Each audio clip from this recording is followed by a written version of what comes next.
Sa gitna ng malamig at mahigpit na gabi, maingat na nilapitan ni Tanggol si Fatima. Hindi siya dumiretso sa utos o hiling. Sa halip, ang tono ng kanyang boses ay puno ng pag-aalala, tunay, marupok, makatao. Hindi mo kailangang gawin to, wika niya. Alam kong delikado. Baka ikaw pa ang mapahamak. Tahimik si Fatima sa una.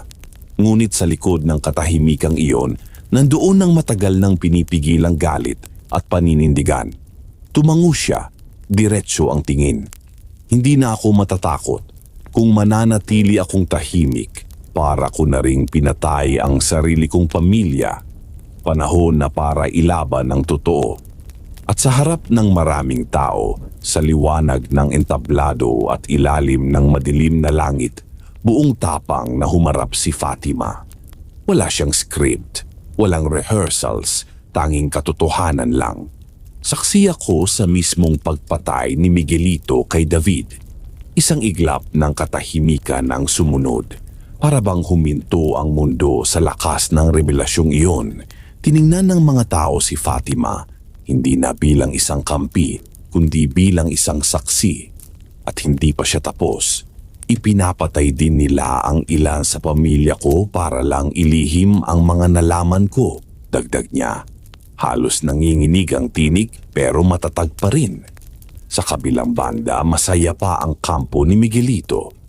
Walang kaalam-alam na naipakalat na ang kanilang madilim na sikreto, hindi lang sa isa, kundi sa buong publiko. Isang pagsabog ng katotohanan na maaaring wakasan ang kanilang ambisyong pampolitika.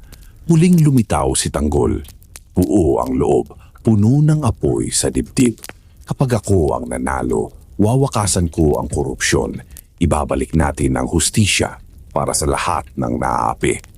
At habang pumapalakpak ang ilan, sa isang gilid ng entablado, tahimik na pinipilit ni Lucio si Santino. Hawak ni Santino ang remote ng bomba. Nanginginig ang kamay. Ito na ang huling araw niya, bulong ni Lucio. Pindutin mo na. Nag-aalangan si Santino. Kita sa mukha ang gulo. Ngunit sa isang iglap, pinindot niya ito. Boom! Yumanig ang entablado. Sumambulat ang pagsabog. Tumalsik si Tanggol, duguan, walang malay. Kasama niyang nabagsak ang ilang kasamahan.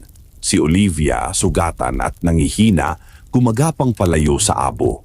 Agad siyang binuhat ng kanyang mga tauhan at isinakay sa ambulansya.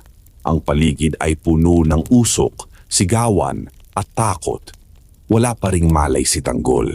Ang katawan niya ay nakahandusay sa malamig na semento habang ang kanyang pamilya, lalo na si Marites, ay muling nilunod ng panibagong trahedya.